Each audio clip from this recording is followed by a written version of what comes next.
여러분, 김일성 일가에 대해서 좀 아시는 것이 있습니까? 김일성 일가에 대한 한 단면을 제가 좀 소개해 드리겠습니다. 김일성은 1912년 4월 15일 평양에서 태어났습니다. 당시 평양은 기독교의 원산지로서 선교사들이 많은 활동을 했었고 한국교회의 성지로서 기독교가 매우 활발했던 도시였습니다. 그 영향으로 김일성의 아버지 김형직도 초등학교 교사로서 교회에 나가는 성도였습니다. 선교와 전도를 활발히 했다고 합니다. 김일성의 외할아버지 강돈욱은 교육과였고 또 믿음 좋은 교회에서 장로직을 감당하는 사람이었다고 합니다. 그리고 김일성의 어머니의 이름은 강반석이라고 합니다. 원래 이름은 다른 이름이었지만 개명을 했다는 거죠. 당시 이 반석이란 이름, 베드로란 이름인데 반석이란 이름을 갖는 것이 흔치 않았고 그 여성으로서 이 이름을 갖게 되는 것이 보통은 아니었던 것입니다. 그래서 이 김일성 일가는 믿음의 집안의 모습을 갖고 있는 거죠. 더 나아가서 김일성의 외삼촌은 당시 감리교회의 목회자였다고 합니다. 목사였다는 거죠. 그래서 김일성 일가는 신앙의 가문이었던 것이고 신앙 안에서 성장했던 것입니다. 김일성의 자서전에 그가 이런 글을 남겨놓았습니다. 그가 신앙 안에서 성장했지만 그의 자서전에는 이런 글이 있습니다. 어머니는 일요일마다 내 손을 붙들고 교회에 갔다. 목사의 설교는 길고 지루했다. 어머니는 계속 졸고 있었다. 이것이 김일성 그 자신의 영적 경험의 전부였습니다. 김일성의 외가 쪽 신앙이 대단했고 그의 친가 쪽 신앙도 충분했지만 그가 교회를, 그가 예배를, 그가 설교를 지루하고 졸린 것으로 경험했다는 것에 대해서 참 안타까움을 금할 수가 없어요. 혹시 우리 가운데 이 설교나 이 예배가 지루함으로 경험되는 분들이 있습니까? 대단한 영적 그런 가문 가운데 있지만 대단한 신앙적 외형을 가지고 있지만 혹시 지루해하거나 그것에 대해서 힘들어하는 분들이 있나요? 지루해하지 마시고 졸지 마시고 집중해서 이 말씀을 들으시고 예배 가운데 나아오기를 주님의 이름으로 축원합니다.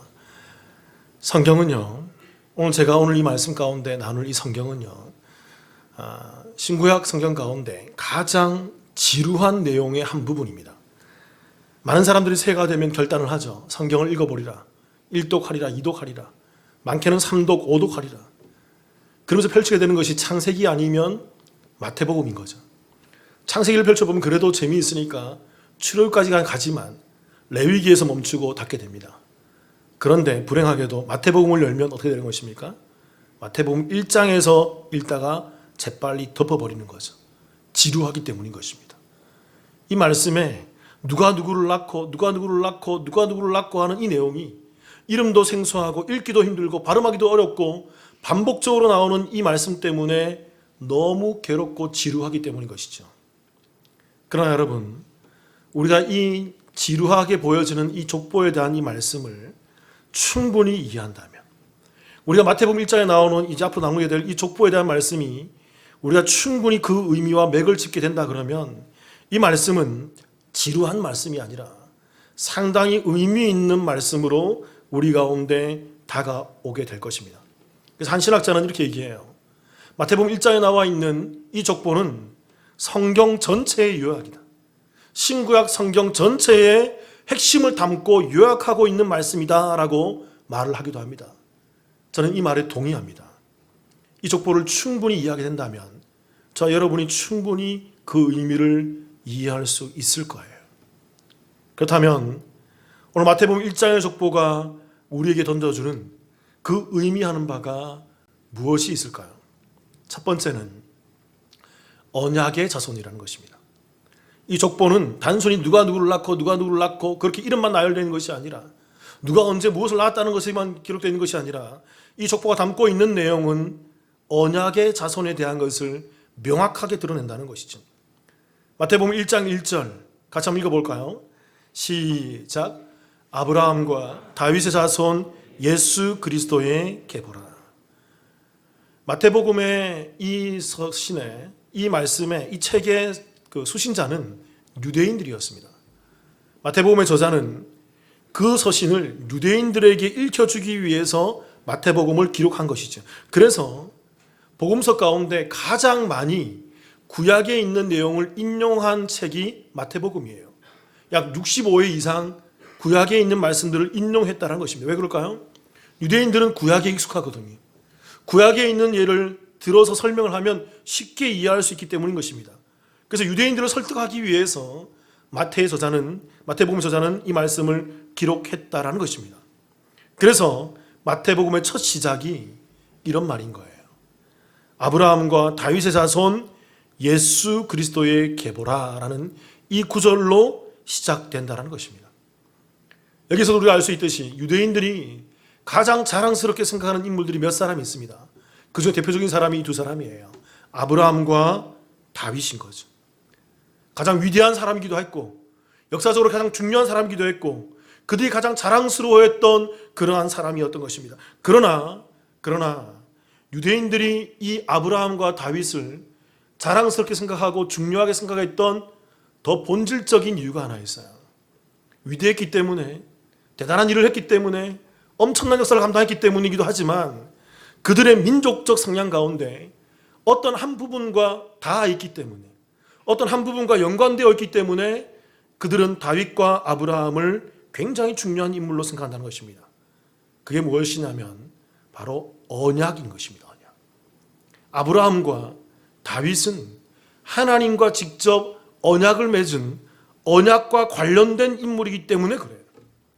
그래서 다윗과 아브라함이 그들의 역사 가운데 중요한 일도 많이 했지만 이 언약의 핵심인 가운데 있는 인물이기 때문에 그들 민족 가운데서 중요한 인물로 부각시켜서 생각한다는 것입니다. 창세기 22장 18절 제가 한번 읽어볼게요. 또 내 씨로 말미암아 천하 만민이 복을 받으리니 이는 내가 나의 말을 준행하였음이니라 하셨다 하니라. 하나님께서 이러한 말씀들을 아브라함에게 자주 하십니다. 반복하시죠.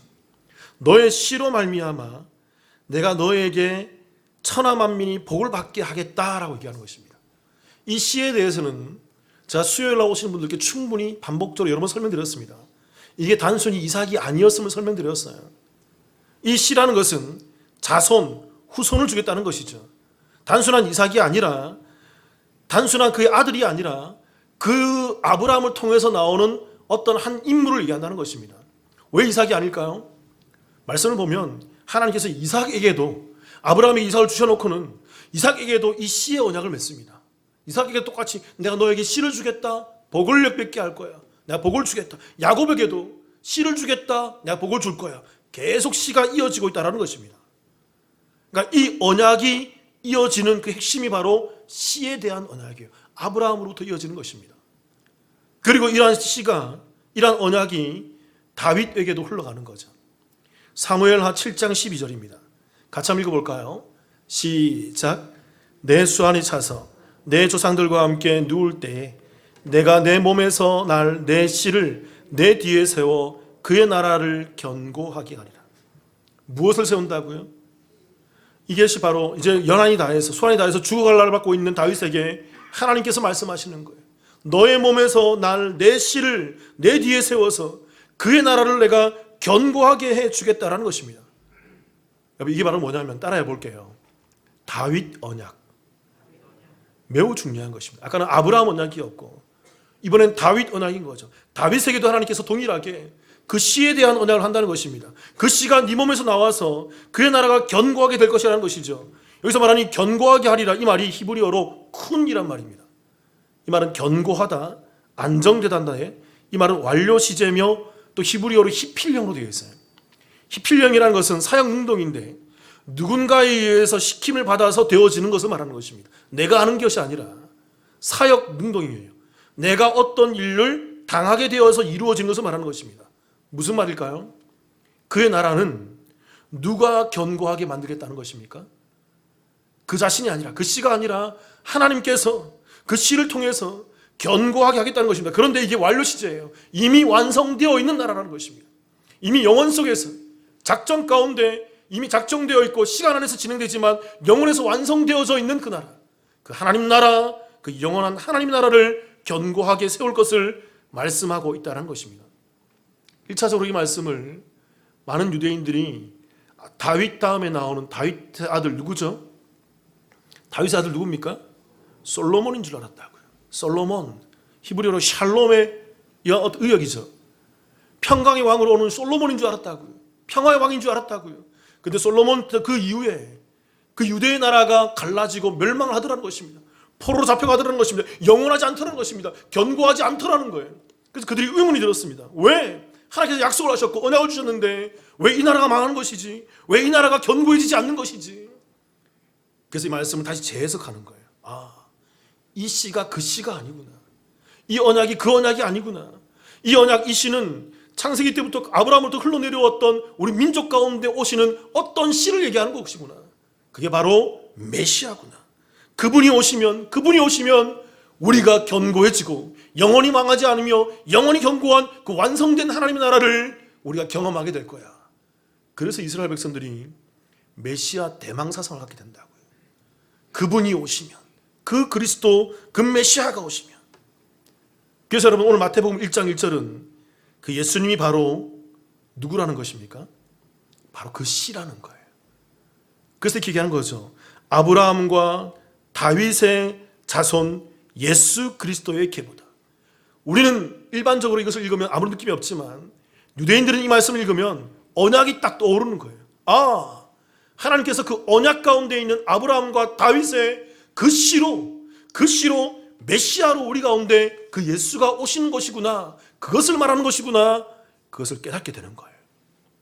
마태복음 1장 16절 같이 한번 읽어볼까요? 시작.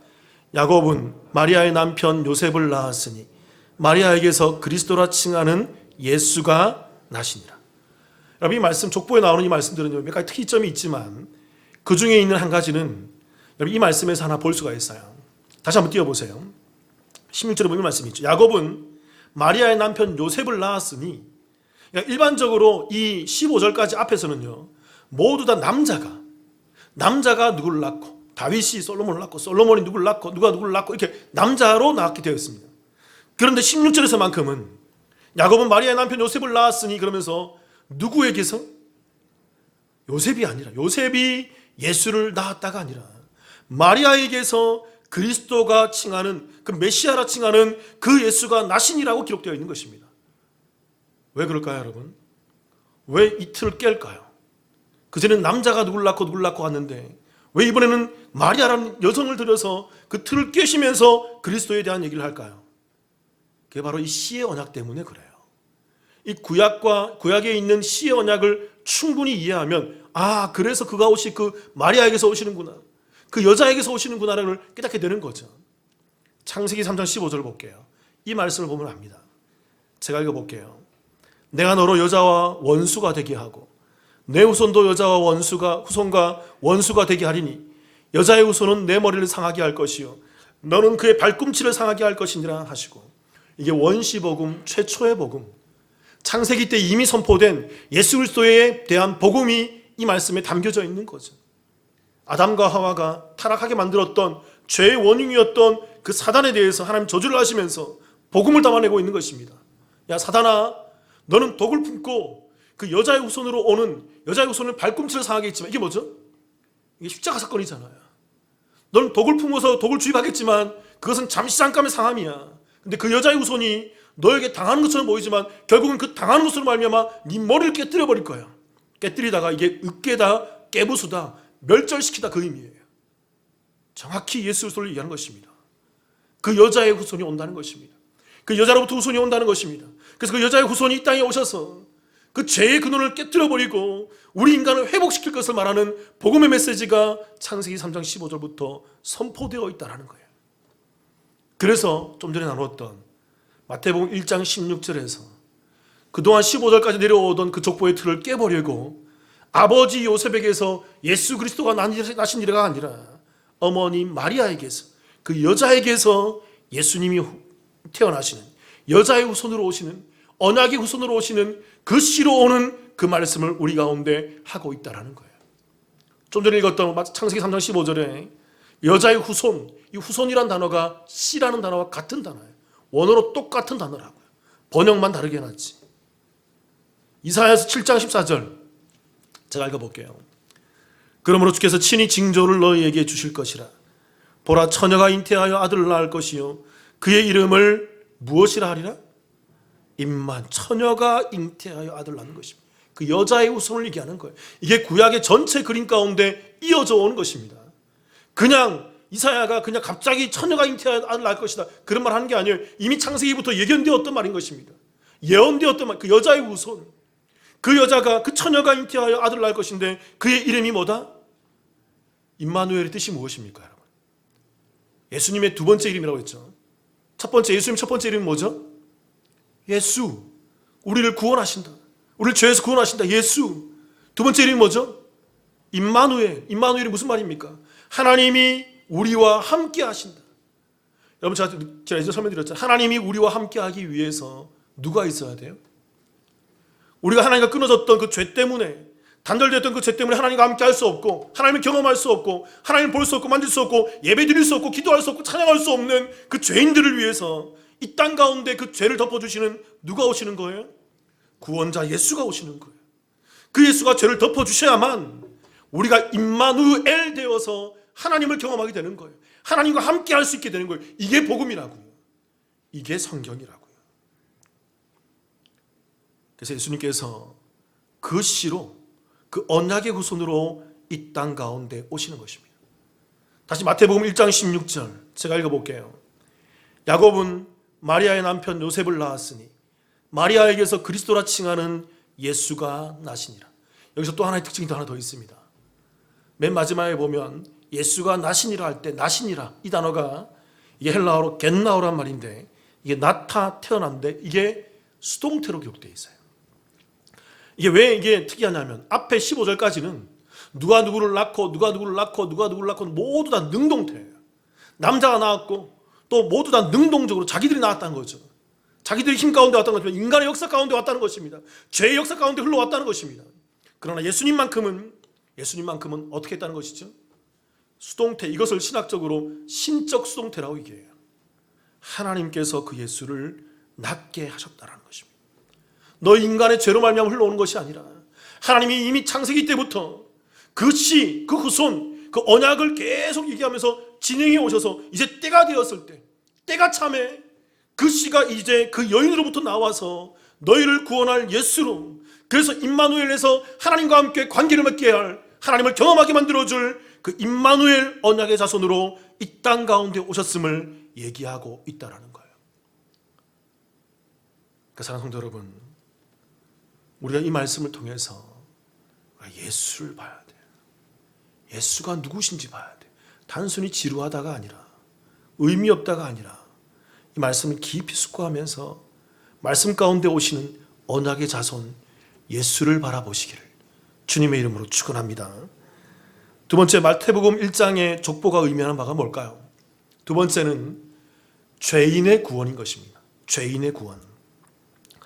마태복음 1장에 나오는 족보는 여러 가지 특징이 있습니다. 제가 언제 올해 연말이나 아니면 내년도에 제가 이 족보에 대한 강의를 제가 하려고 마음먹고 있습니다. 그 전에 있던 교회에서 깊이 있게 강의했던 내용이기도 하고요. 그때 충분히 설명드릴게요. 창세기 때부터 역대기, 그리고 마태복음, 누가복음에 나오는 족보들을 충분히 잘 설명드릴게요. 어떤 의미인지, 어떻게 연결되는지 다 설명드리겠습니다. 근데 그 중에 우리가 한 가지를 좀 살펴보겠습니다. 이 마태복음에 나오는 족보에는요, 여러 가지 특징이 있지만 그 중에 하나, 이 족보의 특징은 여자의 이름이 등장한다는 것입니다. 일반적으로 족보에는 여자 이름이 올라갈까요? 올라가지 않을까요? 일반적으로 올라갑니까? 올라가지 않습니까? 우리 여성분들 좀 열받는 얘기겠지만, 마음이 안 좋지만 일반적으로 올라가지가 않아요. 남성 중심의 사회에서 다 그래서 유대인들이 민족적 성향이 강하고 남성 중심의 그 우월성이 강했단 말이에요. 그래서 오병이어 사건 때도 남자만 계수했어요. 남자만 5,000명. 그러니까 여자의 이름들이 계수가 되지 않고 이름이 족보에 올라가지 않습니다. 그런데 여자의 이름이 들어가 있다라는 거예요. 한 명도 아니고 4명이나 들어가 있어요. 말씀 한번 볼까요? 마태복음 1장 3절 같이 읽어보겠습니다. 시작. 유다는 다말에게서 베레스와 세라를 낳고 베레스는 헤스론을 낳고 헤스론을 낳았고, 여기서 누가 여인입니까? 다말이죠. 또 두 번째 1장 5절 제가 읽어볼게요. 살몬은 라합에게서 보아스를 낳고, 보아스는 루색에서 오벳을 낳고, 오벳은 이세를 낳고. 여기서 여자는 누구죠? 두 명이 등장하죠. 누구죠? 라합과 룻이죠. 마태복음 1장 6절 같이 읽어보겠습니다. 시작. 이세는 다윗 왕을 낳으니라. 다윗은 우리아의 아내에게서 솔로몬을 낳고. 여기서 여자는 누굽니까? 우리아의 아내 누구죠?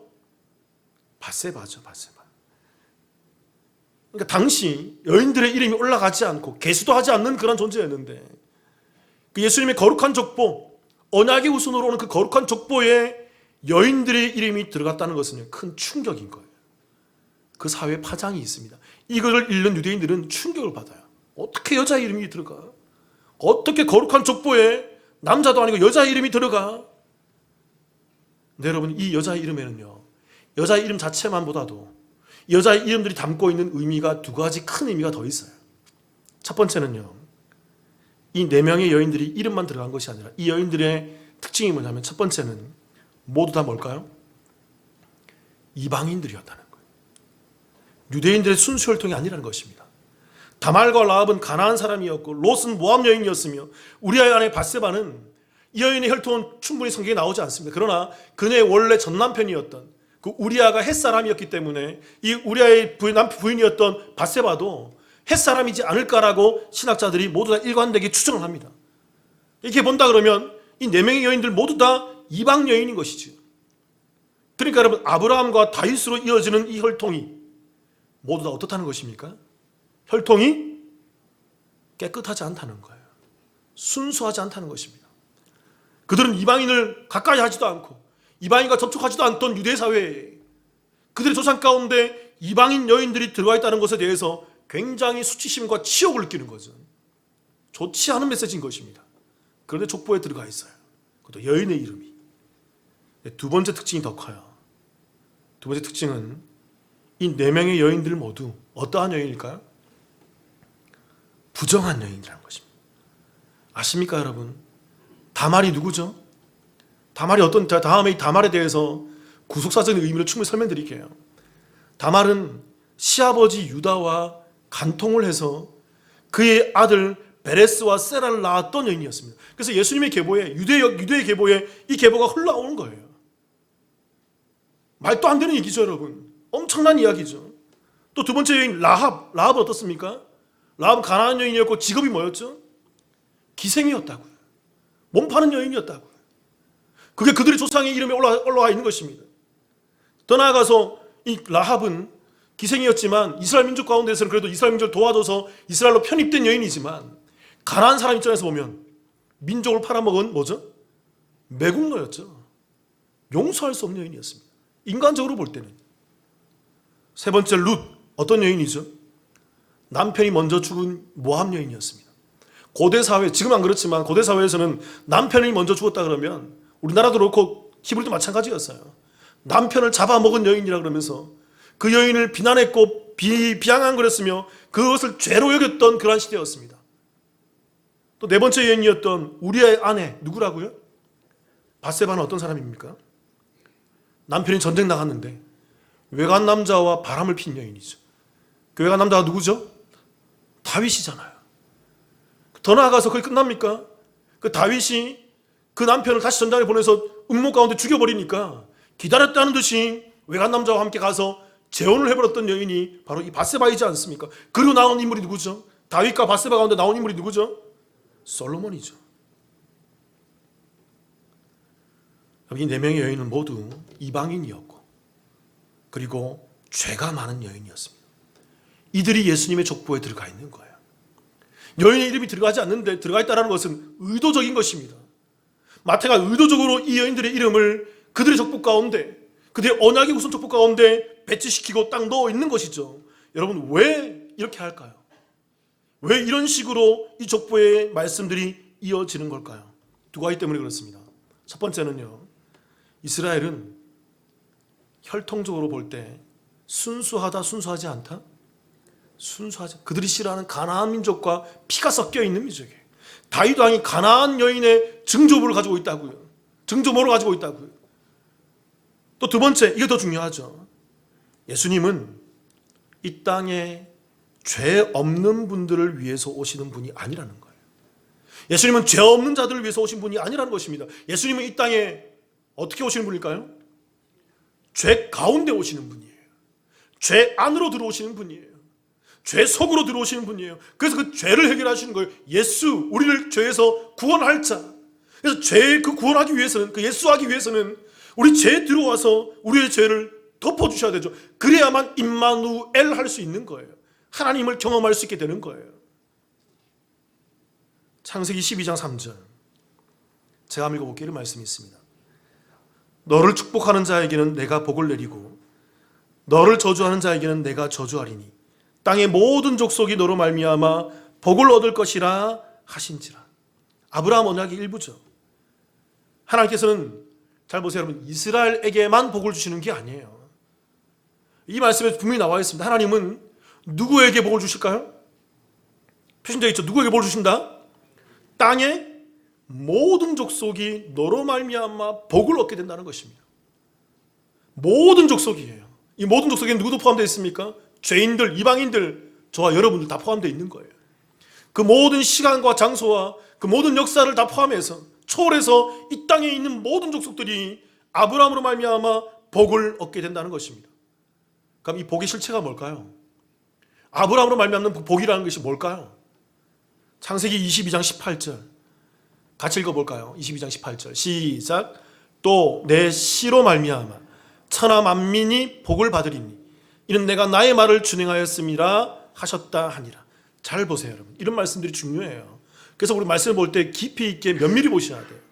하나님이 아브라함 언약을 얘기하시면서 정확히 얘기하세요. 또 누구로 말미암아? 네 씨로 말미암아. 이 씨가 단순히 이삭이 아니었음을 얘기했죠. 계속 흘러오는 언약이었다고요. 그 메시아에 대한 예언이었다고요. 너의 그 씨로 말미암아 천하 만민이, 이 땅의 모든 족속이, 저와 여러분과 이 땅에 있는 모든 예수 믿는 자들이 그 복을 누리게 되고 받게 됨을 얘기하고 있다는 것입니다. 그렇다면 여러분, 이 씨는 여자의 후손으로 오시는 메시아를 말하는 거예요. 아담 이후에 끊어진 하나님과의 관계를 회복시키는 그 임마누엘 하시는 그 예수를 말하는 것입니다. 그렇기 때문에 예수를 믿는 것이 바로 복이고, 그 믿음으로 인해서 이 땅의 그 성도들이 예수화되어서, 죄에서 구원받아서 예수화되어서 그들이 임마누엘 하는 것입니다. 하나님을 경험하는 거예요. 하나님이 나와 함께 하심을 경험하는 것입니다. 여러분, 왜 임마누엘 하지 못하는 줄 아세요? 왜 하나님을 경험하지 못하는 줄 아세요? 예배를 드리는데, 찬양을 드리는데, 늘 기도하고 말씀 묵상하는데 하나님을 경험하지 못하는 줄 아세요? 예수화되지 않았기 때문에 그래요. 예수가 없기 때문에 그래요. 내 죄 가운데 들어오시는 그 예수를 경험하지 못했기 때문에 그래요. 그 예수를 경험한 자들이, 그 추악한 죄 가운데 오시는, 나의 더러운 죄 가운데 오시는, 그래서 내 죄를 사해 주시고 덮어주시는 그 예수를 경험한 자들이, 그들만이 하나님을 경험하는 그 임마누엘을 하게 된다는 것이죠. 그래서 오늘 마태복음 1장에 예수님의 족보에 여인들의 이름이 올려져 있는 것입니다. 이방인들이고 죄인들이지만 이들 속에 누가 오신다는 거예요? 예수님이, 그 메시아가, 그 그리스도가 이 땅 가운데 온다는 거예요. 유대인들만을 위한 게 아니라는 거예요. 오늘 마태복음 기자는 그것을 얘기하는 거예요. 유대인들에게 너희들만을 위해서 온 게 아니야. 너희들도 추악하단다. 너희들도 죄 많잖아. 너희들도 벌레만도 못한 그 죄 가운데 있잖아.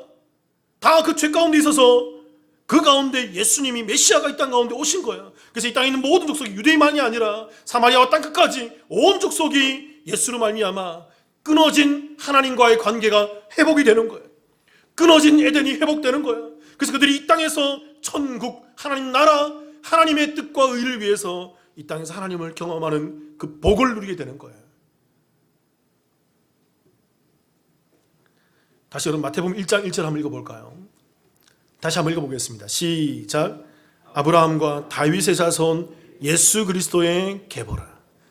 한글에는 번역이 좀 순서가 도치되어 있지만 원래 원어에 보면, 헬라 원어에 보면 여기서 제일 먼저 등장하는 것이 예수님의 이름이 먼저 등장해요. 그래서 아브라함이 먼저 등장하죠. 근데 원어에는 예수 그리스도라는 이름이 제일 먼저 나옵니다. 그리고 이 족보의 끝인 마태복음 1장 17절 제가 읽어볼게요. 말씀이 있죠. 그런즉 모든 대수가 아브라함부터 다윗까지 연례되어 다윗부터 바벨론으로 사로잡혀 갈 때까지 연례되어 바벨론으로 사로잡혀 간 후부터 그리스도까지 연례되더라. 맨 끝에 나오는 이름이 뭐죠? 그리스도예요. 그러니까 마태복음 1장 1절에 족보가 시작하면서 예수 그리스도를 얘기하고 그 족보가 끝나는 17절에서 그리스도를 얘기하는 것입니다.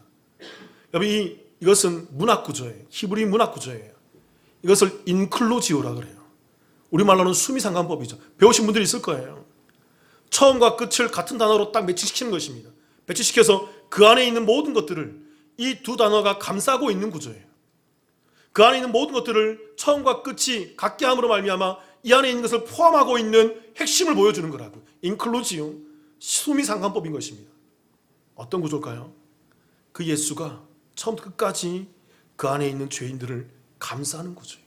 이게 족보의 모습이에요. 그래서 예수님이 이 땅에 오셔서 그 죄인들을 덮어주시고 죄인들을 감싸주시고 그들을 이 죄로 말미암아 힘들어하는 그 가운데 예수가 오셔서 그 모든 허물 많은 사람들을 다 회복시켜주는 것입니다. 그것이 이 족보의 정확한 의미라는 것입니다. 나와 여러분들이 이 땅의 모든 죄인들이 그 여인들이 다 예수 안에 있음을 우리 가운데 보여주고 있다는 거예요. 자, 서두에 김일성의 일가에 대해서 말하고 김일성의 영적 체험에 대해서 짧게 말씀을 드렸습니다. 여러분, 우리가 교회에서 들어야 하는 것이 뭘까요? 말씀 속에서 우리가 들어야 되는 게 뭘까요? 그저 김일성이 지루하고 졸리더라 그러면서 그가 원했던 그 듣기에 좋은 말씀을 들어야 될까요? 감동적인 얘기를 들어야 될까요? 재미있는 유머를 들어야 될까요? 우리에게 어떠한 영향력을 주는 뭔가 위로받는 말씀들을 많이 들어야 될까요? 아닙니다, 여러분. 우리는 이 지루한 족보를 보면서도 너무나도 누가 누구를 낳고 반복되는 이 지루한 족보를 보면서도 이 속에서 우리는 예수를 들어야 돼요. 예수를 보아야 한다고. 여러분, 예수가 복이고 예수가 그 언약이며 씨이며 예수가 우리의 구원을, 우리의 죄를 덮어주시는 그 유일한 방법이고 유일한 길인 것입니다. 그래서 우리가 눈을 뜨고 귀를 열고 우리 마음의 문을 열어서 예수 그 예수만이 우리 귓가에 들려와야 되는 거죠. 그게 성도고 그게 예배고 그게 설교고 그게 말씀이고 그게 복음인 거예요. 2001년 9월 11일 미국에서 테러 사건이 일어난 그 첫 주에 미국 뉴욕의 타임스퀘어 교회에 카터 컬렌이라는 목사님이 계십니다. 이분이 그 9.11 테러 사건이 일어난 그 첫 주에 그가 설교를 했습니다. 그 메시지가 전 세계적으로 굉장히 유명한 메시지예요. 굉장히 유명한, 이런 메시지 좀 들어보세요. 찾아보셔서 유튜브에 많이 나와 있습니다. 그분이 이런 설교를 했습니다. 그분의 그 설교를 좀 발췌해서 제가 좀 읽어드릴게요. 그가 이렇게 설교했어요. 9.11 사태 때 경찰관들과 소방관들은 빌딩을 향해 달려 들어갔습니다. 무너져서 죽어가는 상도들 향해서, 사람들 향해서 그들 향해 달려 들어갔습니다. 죽을 줄 알면서 달려 들어갔습니다. 그리고 그들에게 외쳤습니다. 도망치세요. 피하세요. 달아나세요. 도망가세요. 제발 도망가세요. 제발 피하세요. 그들은 죽어가는 그들을 위해 목숨을 걸고 외쳤습니다.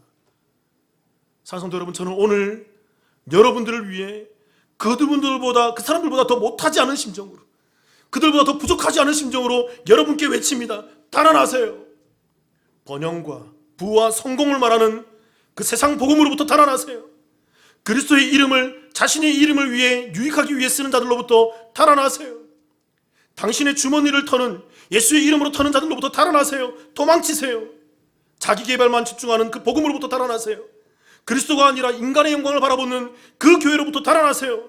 성경이 없는 교회에서 달아나세요. 십자가 없는 신학에서 그 교회에서 달아나세요.